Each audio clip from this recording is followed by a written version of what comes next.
아멘. 귀한 찬양 진심으로 감사드립니다. 한동안 젊은이들 사이에서 된장녀라는 단어가 그렇게 유행한 적이 있습니다. 들어보셨나요? 된장녀.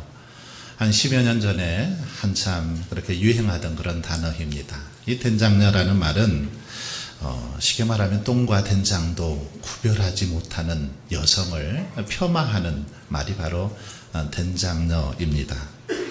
허영심 때문에 자신의 그 소득 수준에 맞지 않는 사치를 일삼는 여성들, 일컫는 여성, 바로 된장녀라고 합니다. 이들은 머리에서 발끝까지 온갖 명품으로 그렇게 자신을 이렇게 치장하길 좋아합니다. 그래서 명품이 아니면 취급을 하지 않습니다. 하루 저녁 식사비로 몇십만 원, 몇백만 원 쓰는 거 우습게 생각합니다. 먹고 마시고 또 이렇게 치장하는데, 그런데 많은 돈을 그렇게 물쓰듯이 하면서 살아가는 사람들입니다. 이들은 스스로 어쩌면 경제적인 능력은 없습니다. 그런데 경제적인 능력은 없으면서 부모나 또 남자친구나 이런 다른 사람들에게 의존해서 그렇게 그런 행동을 하더라는 것입니다. 자신들의 사치, 허영심을, 남의 사람을 그렇게 빌려서 남을 의지해서 그렇게 채우고 가더라는 것이죠. 여러분, 이들이 왜 이런 삶을 살까요? 왜 명품으로 자신의 온몸을 치장하고 많은 사람들 앞에서 나는 이런 것을 먹어, 이렇게 좋은 차를 타고 다녀, 그러면서 뽐내기 좋아할까요? 왜 그렇습니까? 그것은 바로 이런 것들이 자신들의 인격, 자신들의 품위를 나타낸다, 이렇게 생각하기 때문이라는 겁니다. 명품으로 치장을 하고 있으면 자신도 명품인 것처럼, 명품이 된 것처럼 그렇게 착각하기 때문에 자신의 몸을 그렇게 치장하는 데만, 외모를 꾸미는 데만 힘을 쏟더라는 것입니다. 23일자 서울경제신문에 따르면 그런 기사가 있습니다. 주요 백화점들이 명품 매장을 재단장하는 데 힘을 쏟고 있다, 이런 기사가 실렸습니다. 왜 주요 백화점들이 명품 매장, 이 명품 매장을 재단장을 하는데 힘을 쏟을까요? 왜 그렇습니까? 명품이 잘 팔리기 때문이지요. 실제로 조사를 해보니까 이렇게 불경기임에도 불구하고 명품 매장은 더 그 매출이 증가했다라는 통계가 있습니다. 롯데백화점이 올해 상반기 명품 매장 매출이 지난해보다 무려 25.4%가 늘었다고 합니다.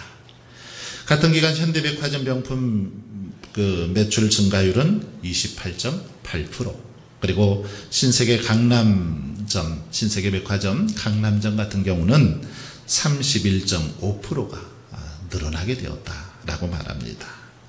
한 백화점 직원은 불황에도 불구하고 명품은 효자 노릇을 톡톡히 하고 있다, 그러면서 말하기를 특히 20, 30대를 중심으로 이렇게 명품을 구입하는 사람들이 많다라고 퀴팅을 해 주었습니다.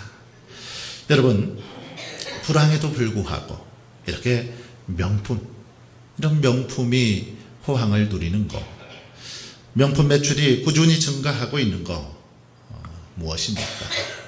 이것은 우리 사회가 이렇게 우리 자신들을 꾸미고 가꾸는데 여기에 있어서 많은 관심을 갖고 있다라는 사실을 반증해 줍니다.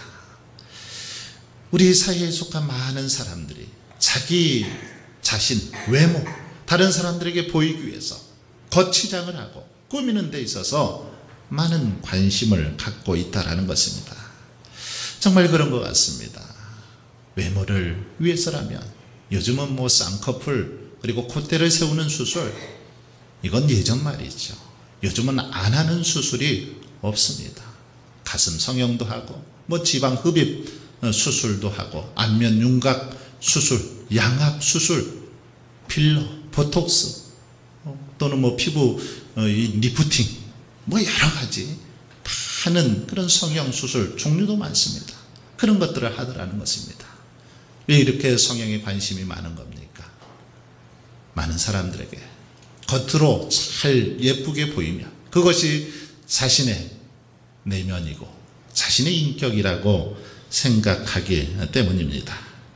그런데 이렇게 사람들이 외적인 것에는 관심을 가지면서 실제로 자신의 내면은 잘 돌아보지 않는 것 같습니다. 우리의 내면, 우리의 마음을 가꾸는 일에는 사람들이 너무 등한시하더라는 것이죠. 하나님께서는 분명 우리의 외모보다는 속 사람을 보신다, 중심을 보신다라고 말씀하셨는데 그럼에도 불구하고 속 사람을 꾸미기보다는 외모를 치장하고 가꾸는데 더 많은 관심을 갖고 있더라는 것입니다. 여러분, 외모를 위해서는 뭐 값비싼 액세서리, 값비싼 그 옷들로 치장을 하면서 과연 우리의 내면을 위해서, 우리의 마음을 위해서 여러분 어떤 노력들을 하고 있습니까? 내 마음을 정말 가꾸기 위해서 여러분들 어떤 노력을 하고 있냐라는 것입니다. 오늘 본문은 우리들이 어떤 마음을 가져야 될까? 우리의 마음 자세에 대해서 말씀을 하고 있습니다. 이 마음을 잘 가꾸고 관리할 때 이것을 통해서 우리의 인생이 더 복되고 또 아름답게 이루어져 감을 오늘 말씀을 통해서 우리에게 보여주고 있습니다. 오늘 본문은 우리들이 진정한 정말 명품 인생과 같은 그런 삶을 살기 위해서 바울은 우리를 향해서, 성도들을 향해서 너희 마음을 넓히라 이렇게 권면하고 있습니다. 마음을 넓히라, 좁아진 마음을 넓히라 이렇게 권면하고 있다라는 것입니다. 우리가 마음을 넓힐 때에 우리의 인생이 활짝 열리게 되고 보다 더 복된 삶을 살 수 있게 된다라는 사실을 가르쳐 주고 있습니다. 본문에서 바울은 자신의 마음이 고린도 교회 성도들을 향해서 이렇게 활짝 열려 있다 이렇게 말합니다. 즉 고린도 교인들이 진리에서 멀어져 있고 또 자신을 향해서 계속해서 괴롭히고 자신을 비난하지만 그러나 그럼에도 불구하고 그들의 잘못을 용서하고 그들을 받아주겠다라는, 그들을 포용할 준비가 되어 있다라는 말을 하고 있습니다. 그러니 너희들을 그렇게 내가 품은 것처럼 너희들도 나를 품어줘야 되지 않겠느냐라고 말하고 있는 걸 볼 수 있습니다. 여러분, 고린도 교회는 우리가 잘 아는 것처럼 사도 바울이 회당 전도를 통해서 세워진 바로 교회입니다. 이곳에서 1년 6개월 동안 머물면서 그는 성도들을 잘 보살피고 돌보았습니다. 그러기에 바울은 고린도 교회 교인들에게 어쩌면 영적 아버지와 같은 그런 존재이기도 했습니다. 어떤 교회보다 애정이 많은 교회였습니다. 그런데 그런 교회가 많은 문제가 생긴 것입니다. 온갖 분쟁에 시달리고 자신의 사도성에 대해서 바울은 진정한 사도가 아니다, 그렇게 오히려 바울을 향해서 공격하는 일이 일어났다라는 것입니다. 바울을 향해서 자신이 세운 교회고 자신이 정성을 들여서 그렇게 양육했던 교인들이 자신을 향해서 비난하고 조롱할 때 그의 마음이 어땠을까요? 그의 마음은 결코 편치 않았을 것입니다. 한번 생각해 보십시오. 누가 여러분을 향해서 당신은 말도 신통치 않고 신뢰할 만한 모습이 하나도 없어, 그러니 나는 더 이상 당신이 싫소, 이렇게 말한다면 기분이 어떨까요? 너무 기분이 좋지 않겠죠. 바로 고린도 교회의 교인들이 바울을 향해서 이렇게 말한 것입니다. 당신 보니까 신통치 않습니다. 신통치 않아요. 사도같이 않소. 그러니 더 이상 당신을 따를 수 없소. 뭐 이렇게 말하는 겁니다. 그것도 정말 자식같이 애정을 가지고 그렇게 정성을 다해서 돌보았던 성도들이 그렇게 말할 때 얼마나 마음이 아프겠습니까? 그들을 용납하고 이해하는 거 결코 쉽지 않았을 것입니다. 그런데 본문의 바울은 지금 자신을 비난한 고린도 교인들에게 편지를 보내면서 그렇게 말하고 있습니다. 이젠 내가 거짓없이 대화하고 너희의 잘못도 포용할 수 있는 마음의 준비가 다 되어 있다. 그러니 너희도 마음의 문을 열어라. 이렇게 편지를 쓰고 있는 겁니다. 정말 어쩌면 괘씸하고 배신감이 든 그런 마음이었지만 바울은 넓은 마음으로 먼저 화해의 손을 내밀고 있다는 것입니다. 자존심을 상하게 하고 분노를 일으켰던 고린도 교인들을 향해서 이젠 그 오해를 풀고 함께 한번 연합하자 이렇게 제안을 하고 있는 겁니다. 여러분, 바울의 이런 제안은 결국 그들의 잘못을 지적해서 그들의 코를 납작하게 해야 되겠다 이런 의도가 아닙니다. 내가 한번 너희들 가만두고 보자. 한번 코를 납작하게 해줄 거야. 이런 의도로 지금 말하고 있는 게 아니라는 겁니다. 또한 자신은 아무런 문제가 없고 의롭다 이렇게 주장하는 것도 아니라는 것입니다.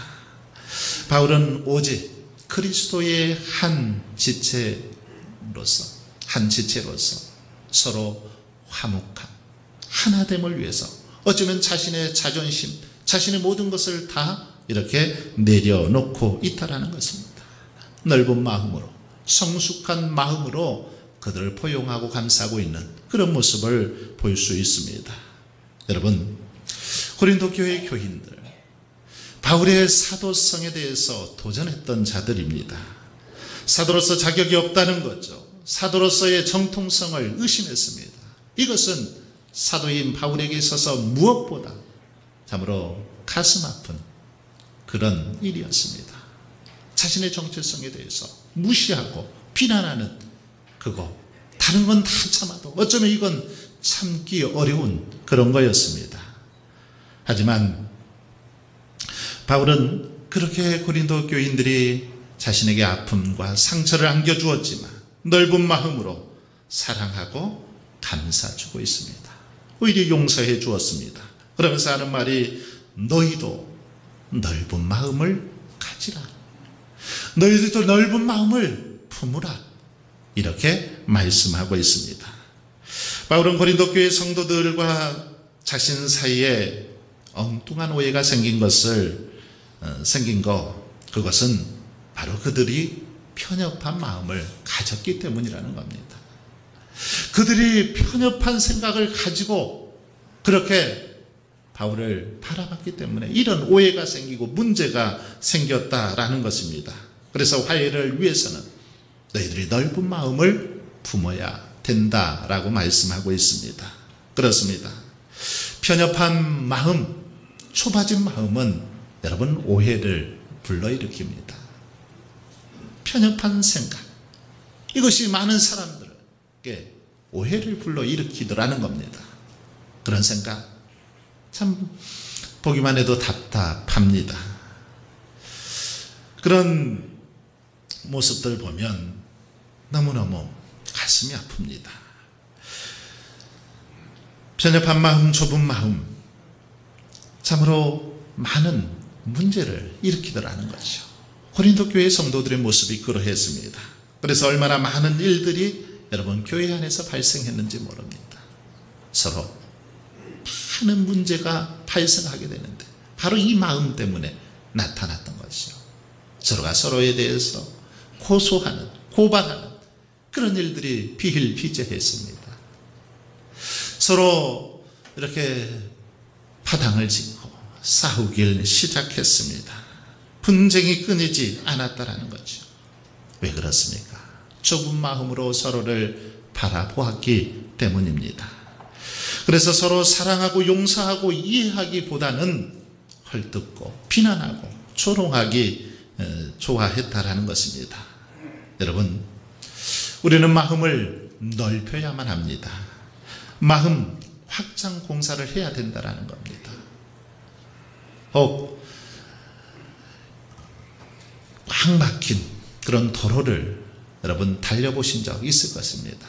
길이 아주 좁은 그런 찾기를 지나본 적이 있을 것입니다. 그런 길을 달릴 때, 그런 길을 거닐 때 어떻습니까? 너무 답답하죠. 너무너무 답답합니다. 사고 위험이 높죠. 좁은 마음도 그렇다라는 겁니다. 마음이 좁으면 사람들이 볼 때 답답하고, 정말 그 좁은 마음의 소유자를 보면 늘 이렇게 조급해 보이기도 합니다. 이들은 사소한 것에 목숨을 걸고 그냥 지나쳐도 될 것들을 사사건건 시비를 걸길 좋아합니다. 이게 좁은 마음의 소유자들이라는 거지요. 어떤 남편이 이렇게 아내와 함께 백화점을 쇼핑을 갔습니다. 백화점 쇼핑을 하다가 남편이 예쁜 그 백화점 아가씨를 한참을 좀 쳐다봤습니다. 그랬더니 아내가 남편을 향해서 큰 소리로 막 성질을 부리면서, 아니 어디다 지금 눈을 팔고 있어? 성질을 부리는 겁니다. 여러분, 제가 뭐 남자들 편 들자고 하는 말은 아니지만 그럴 때 이렇게 한번 얘기해 보세요. 여보, 실컷 봤어요? 그러면 이제 갑시다. 한번 이렇게 해보세요. 괜히 성질 부리지 말고, 마음이 너무너무 좁아서 조금 바라볼 수도 있죠. 좁은 마음, 이렇더라는 것이요. 여러분, 좁은 마음, 남에게 상처를 안겨주더라는 것입니다. 많은 사람들을 시험에 들게 합니다. 그러나 넓은 마음의 소유자들은 사람들에게 기쁨을 주고 여유를 주고 평강을 주는 것을 볼 수 있습니다. 그러므로 저와 여러분도 마음을 넓힐 수 있기를 바랍니다. 작은 돌멩이에도 출렁거리는 그런 작은 우물 같은 마음이 아니라 그냥 큰 이 파이덩어리를 던져도 요동치 않은 바다 같은 그런 넓은 마음의 소유자들이 될 수 있길 바랍니다. 그러면 여러분, 바울이 마음을 넓히라 라고 했는데, 마음을 넓힌다는 거, 어떻게 하는 것이 넓히는 걸까요? 마음을 넓힌다는 거 어떻게 하는 겁니까? 첫째, 이 마음을 넓힌다라는 것은 이해한다라는 그런 것입니다. 이해심을 가지고 상대방을 바라보는 것, 이것이 마음을 넓히는 것입니다. 이해하는 마음보다 넓은 마음은 없습니다. 이해하는 마음, 정말 바다 같은 그런 마음입니다. 온 우주를 정복하고도 남음이 있는 그런 마음, 바로 이해하는 마음입니다. 여러분, 우리가 서로 이해할 때 사랑이 넘칩니다. 서로가 서로를 이해할 때 행복한 가정이 되고, 우리가 일하는 일터가 기쁘고 즐겁게 되는 것입니다. 이해라는 단어 참 신기합니다. 이 이해라는 단어를 영어로 understand라고 하죠. under와 stand라는 단어가 합성되었는데, under라는 것은 뭐뭐 밑에, 뭐뭐 아래, 이런 게 under라는 뜻이죠. stand, 서다라는 것인데, 이해, 이 단어는 밑에 서다, 이런 의미를 가지고 있습니다. 밑에 서다라는 거죠. 낮은 마음으로, 겸손한 마음으로 상대방의 입장에서 바라보고 생각하는 것, 바로 이것이 이해라는 것입니다. 이해는 나의 입장에서 바라보는 것이 아니라 상대방의 입장에서 바라보고 생각하는 것, 이게 이해입니다. 그 사람의 입장에서 생각해 보는 것이죠. 남편의 입장에서, 아내의 입장에서, 자녀들의 입장에서 생각해 보는 것입니다. 예수님은 철저히 여러분 이해의 삶을 사셨습니다. 우리의 눈높이에 맞춘 그런 삶을 주님은 사셨습니다. 예수님이 이 땅에 오신 그 모습 자체가, 성육신해서 오신 모습 자체가 낮은 자의 모습으로 오셨습니다.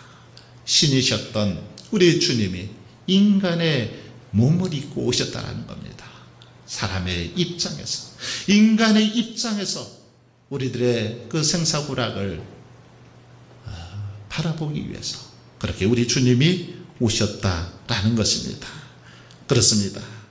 누군가를 우리가 이해하기 위해서는, 그래서 내 입장만 주장하지 말고, 내 생각만 고집하지 말고 상대방의 입장에서, 상대방 눈높이에서 바라보고 생각할 수 있어야 된다라는 것입니다. 대개 문제는 내 입장만 고수하고 있기 때문에, 내 생각만 주장하고 있기 때문에 많은 문제가 발생하더라는 것입니다. 하루는 당나귀가 등에 짐을 잔뜩 싣고서 이렇게 개울물을 건너다가 그만 발을 헛디뎌서 물에 빠지고 말았습니다. 그래서 이 등 뒤에 있던 짐이 이제 물에 빠지면서 짐이 무거워지니까 허둥댔습니다. 이 모습을 지켜보던 개구리가 당나귀를 향해서 이렇게 말합니다. 저런 덩치값도 못하는 녀석 봐라. 우리는 매일 물속에 있어도 이렇게 그냥 평안한데 너는 잠깐 물에 빠졌다고 그렇게 호들갑을 떠냐. 당나귀를 향해서 그렇게 말하는 겁니다. 여러분, 개구리의 공감 능력 빵점이죠. 전혀 이해심이 없습니다. 이해력이 없습니다. 당나귀의 입장을 조금이라도 생각했더라면 이렇게 말해서는 안 되죠. 그런데 개구리가 이렇게 말하더라는 거죠. 여러분, 그런데 우리 주변에 보면 이렇게 개구리처럼 말하는 사람들이 참 많이 있더라는 것입니다. 개구리처럼 상대방의 입장을 이해하지 못하고 판단하고 또 비난하는 경우들이 너무 많이 있더라는 것입니다. 그래서 많은 갈등이 생기고 문제가 생기는 걸 볼 수 있습니다. 여러분, 그러므로 화평과 하나됨을 위해서 무엇보다 우리들이 서로를 이해하는 일에 힘쓸 수를 있길 바랍니다. 상대방의 입장에서 바라보고 생각할 수 있기를 바랍니다. 두 번째로 마음을 넓힌다라는 거, 이것은 마음에 감사를 담는 것입니다. 즉 감사의 마음을 가지는 것, 이것이 바로 마음을 넓히는 것입니다. 어떤 환경과 형편 속에서도 감사의 마음을 갖는 것이죠. 감사의 조건을 찾는 것입니다. 감사의 마음을 가질 때 여러분 어떻습니까? 어떤 환경도 극복할 수 있습니다. 어떤 환경 속에서도 감사하고 감사의 조건들이 더 넘쳐나는 걸 볼 수 있더라는 것이죠. 타하라 요네코라는 일본 여성이 있습니다. 이 여성은 평범한 공무원 가정에서 4남 3녀의 막내딸로 그렇게 태어났습니다. 늦둥이로 어머니가 42살에 낳은 그런 딸입니다. 그러니 어땠을까요? 집에서 어려서부터 많은 그 사랑을 독차지하고 자라났습니다. 하루하루 행복하게 그렇게 생활을 했는데 어느 날 사랑하던 어머니가 그만 병으로 숨지고 맙니다. 어머니가 죽고 나자 이 소녀는 마음을 걷잡을 수가 없었습니다. 도저히 마음의 갈피를 잡을 수 없었습니다. 너무너무 어머니의 빈자리가 커서 그것을 채우기 위해서 이것저것 다 해보았습니다. 테니스를 배워보기도 하고 등산도 해보고 연극부에 들어가서 연극도 해보고, 그래도 어머니의 빈자리를 채울 수가 없었습니다. 그래서 결국은 술도 마시고 담배도 피고 또 나이트클럽 같은 데 가서 춤도 추면서 미친 듯이 그렇게 생활을 했지만 여전히 어머니의 빈자리를 채울 수 없었습니다. 그러다 이렇게 사느니 차라리 죽는 게 낫겠다, 이런 생각이 들었습니다. 이런 삶을 사느니 죽는 것이 낫겠다 싶었습니다. 빨리 죽어서 어머니만 만날 수 있다면 죽는 게 낫겠다라는 마음이 든 겁니다. 결국 18살 때 그는 달리는 기차에 몸을 던집니다. 그래서 이 두 다리가 잃어버립니다. 그리고 한쪽 팔도 잃어버리고 한쪽 팔에 나머지 또 다섯 손가락 중에 두 손가락도 잃어버립니다. 이 세 손가락만 남게 됩니다. 겨우 생명을 건지게 되었는데 처음 의식을 깨었을 때 죽지 못하고 살아난 것이 너무 억울했습니다. 죽으려고 뛰어들었는데 죽지 못하고 살아난 것이 너무 화가 치밀어 올랐습니다. 그래서 그는 죽기 위해서 다시 방법을 강구합니다. 어떻게 죽으면 한 번에 정확하게 죽을 수 있을까 고민하다가 수면제를 모으기 시작했습니다.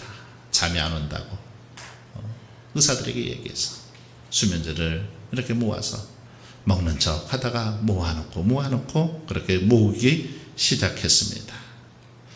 그런데 어느 날 우연히 이 소녀의 소식을 듣고 선교사님이 병원에 찾아오셨습니다. 병원에 찾아와서 말씀을 들려주셨습니다. 복음을 들려주셨습니다. 일주일에 한 번씩 매주 찾아와서 계속해서 말씀을 들려주시는 겁니다. 그런데 이렇게 듣다 보니까 그 선교사님의 모습을 보니까 너무 밝은 모습으로 늘 기쁨으로 즐거움으로 그렇게 복음을 전하고 말씀을 전하는 모습이 마음에 와닿기 시작했습니다. 그래서 마음이 조금씩 열리기 시작했습니다. 그래서 어느 날은 선교사님이 가지고 있는 저 기쁨, 저 평강, 저 감사의 마음을 나도 가질 수 있으면 좋겠다라는 생각이 들었습니다. 그래서 그녀는 기도하기 시작했습니다. 처음으로 기도해 봤습니다. 하나님, 내게는 손도 발도 없습니다. 이런 내가 아무리 살려고 발버둥쳐도 남에게 폐만 끼치게 될 것이 뻔합니다. 나에게 가능성이란 전혀 없습니다. 죽는 일 외에는 방법이 없다고 생각합니다. 그렇지만 하나님, 정말 제가 살길 원한다라면 도와주십시오. 그렇게 난생 처음으로 기도하기 시작했습니다. 그런데 이렇게 기도하고 나자 이상하게도 그동안은 이제 태어나면 어떻게 살아갈까, 내 인생이 어떻게 될까 하는 염려 때문에, 걱정 때문에 잠을 제대로 자지 못했는데 그날 밤은 아주 평안하게 그렇게 잠을 잘 수 있었습니다. 그리고 다음날 일어났을 때 자기도 그냥 깜짝 놀랄 정도로 아주 기특한 생각을 하고 있었습니다. 그동안 자신에게는 아무것도 없다라고 생각했는데 이제 나는 아무런 가능성도 소망도 없다라고 그렇게 생각을 했는데 그날 아침에 일어나 보니까 자기에게 이 엄지, 검지, 중지 이 세 손가락이 있다라는 것이 깨달아졌습니다. 그래, 내게는 이 세 손가락이 있다, 이런 생각이 들더니 감사의 마음이 들기 시작하더라는 것입니다. 그동안은 난 더 이상 걸을 수 없어, 손도 없어, 더 이상 살 희망이 없어 라고 그렇게 생각했는데 그날 아침에는 죽고 싶다는 생각이 더 이상 들지 않았습니다. 감사의 마음이 들더라는 것이죠. 그래서 그동안 의사와 간호사들을 향해서 온갖 욕을 퍼부어대고 불평하고 원망했는데 그날부터 그들을 향해서 인사를 하기 시작했습니다. 여러분, 바로 이 사람이 산다는 것은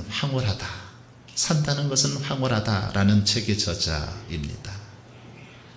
산다는 거 황홀하다, 이 사람의 고백이기도 합니다. 이 여인은 후에 결혼을 하게 됩니다. 그리고 두 딸도 낳게 됩니다.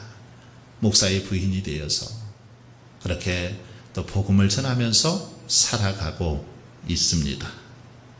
여러분, 무엇이 이 소녀를 이렇게 만들었을까요? 무엇이 이 여인을 이렇게 바꾸어 놓았을까요? 바로 그 안에 감사의 마음이 회복되었기 때문이라는 겁니다. 그동안은 없는 것 때문에 그렇게 불평하고 원망했는데, 이제는 그래도 자신에게 남아있는 것, 자신이 가지고 있는 것, 이것을 바라보기 시작했을 때 감사의 마음이 생기기 시작했다라는 겁니다. 그래서 그리스도 안에서 자신에게는 아직도 세 손가락이 남아있다, 이 믿음을 가지고 그렇게 하루하루 복된 삶을 살게 되었다라는 것입니다.